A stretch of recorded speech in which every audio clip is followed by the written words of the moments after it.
Our latest special issue, 100 Best Rooms, is about to hit newsstands, and we're so excited.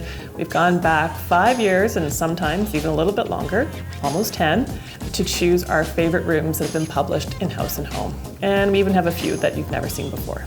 It was actually really hard to narrow down to 100 rooms, but we went through some big categories like bedrooms and bathrooms and living rooms, and then some smaller spaces like nooks that maybe you wouldn't think about decorating.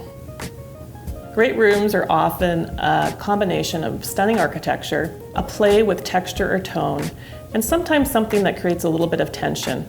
It could be a color that seems different from everything else in the room, furniture from a different era, or a great piece of art.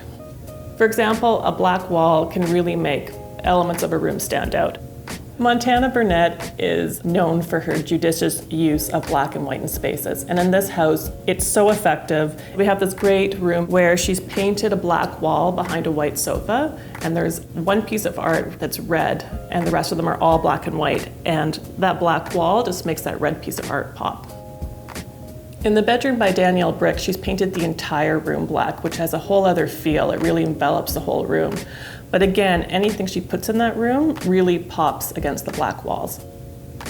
In retailer Denise Zeidel's daughter's bedroom, she's done black as well, but she's done it with a grass cloth wallpaper, which gives the walls a little bit of texture, and it's another great way to add that dark element. I think a black room can be totally saturated and over the top. Sometimes if you just go for it, it can really work. Sometimes there are those rooms that just make a really bold move and have a ton of personality, and those are the ones that we get so excited about.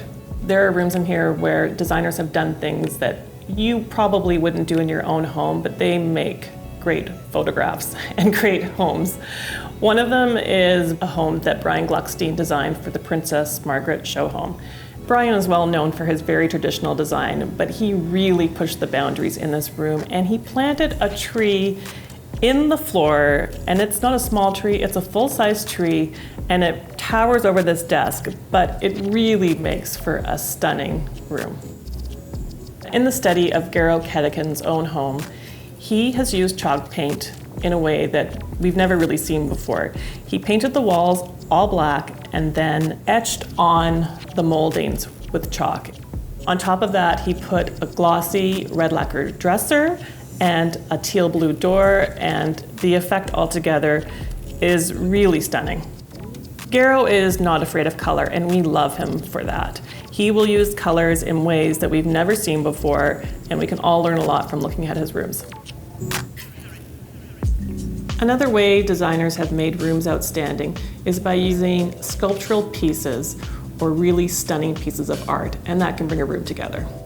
In this living room by designers Feasby and Bleeks, they've put a blue velvet sofa with a gentle curve in it and 2 leather chairs, and the pieces are so sculptural and so pretty to look at that they really just make the room.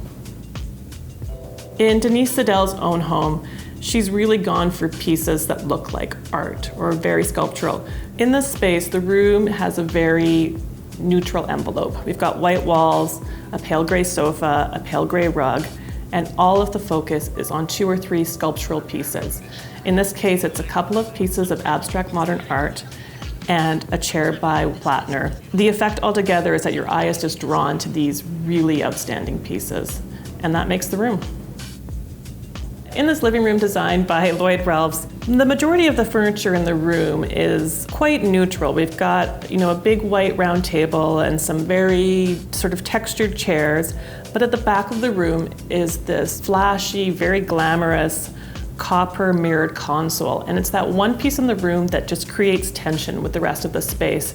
By doing that, it just brings the room to life. It just makes the room seem a little bit different than all the other ones you see, and that's sometimes what makes a great room.